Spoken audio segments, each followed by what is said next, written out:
Bismillahirrahmanirrahim. I want to thank Overseas Chamber for conducting this. I believe this is the fourth conference on climate change जो आप लोग conduct कर रहे हैं. I would have really liked to be there, but I'm on an official business visit to Saudi Arabia, and therefore I could not be there in person. देखिए, as all of you know very well, climate change is real for Pakistan. 22, the catastrophic flood, and what it caused in terms of damage, in terms of overall GDP, you know the numbers, etc. I'm not going to go into that. But at that point in time, it was one river, essentially one large province, and one smaller province which got affected. Fast forward 25, this time around 3 rivers and almost every single province in the country. So the frequency and the intensity of what is happening is on the rise.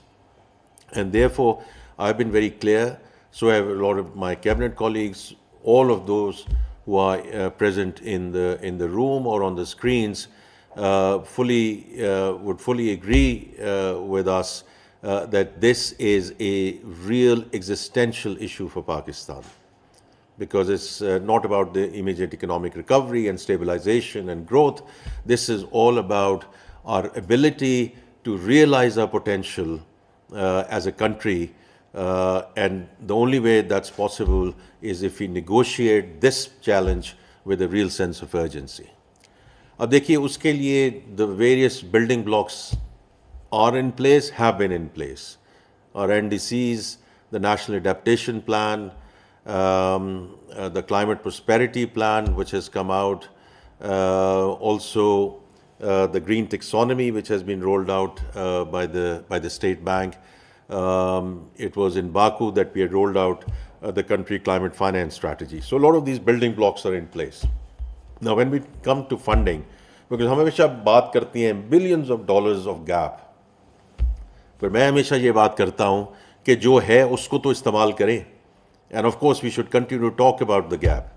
So, what do we have at hand right now?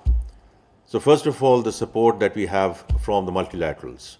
So, IMF ki, climate resilience facility, which is available, which is $1.3 billion. $20 billion ka jo program hai, 10-year country partnership framework, which has been signed with the World Bank Group, and we had a very, very fulsome discussions with President Ajay Banga while he was here in Islamabad around that program. And 1/3 of that program is about climate change, resiliency and decarbonization. ADB की भी इसी तरह ही facilities मौजूद हैं, AIB की facilities मौजूद हैं. Then we have, some of our, the loss and damage fund and the green climate fund.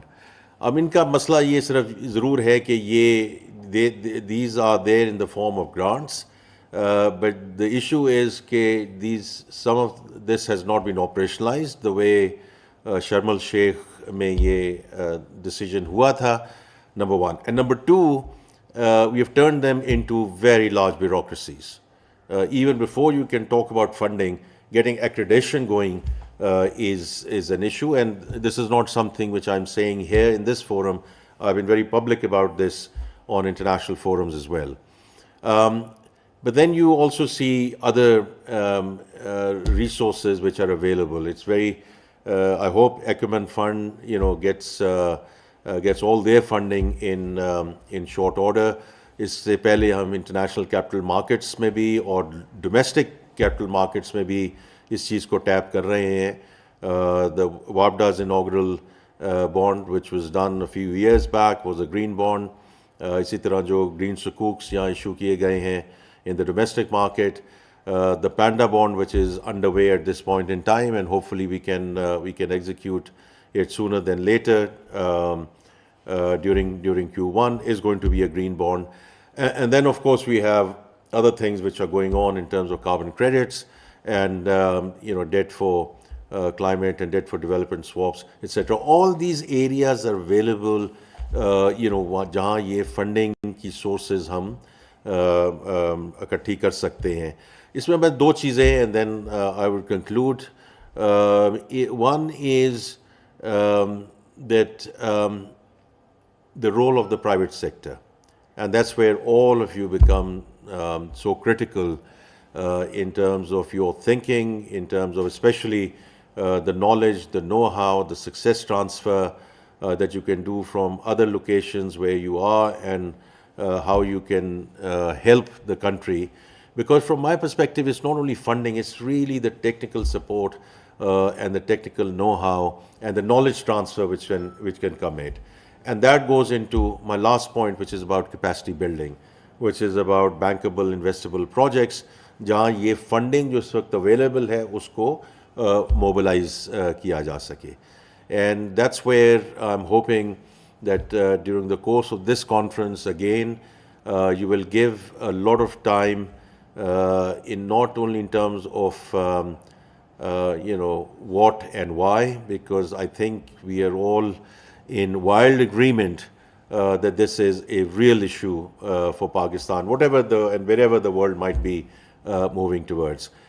So your concrete ideas in terms of public-private partnership and how we can work together to negotiate this challenge going forward.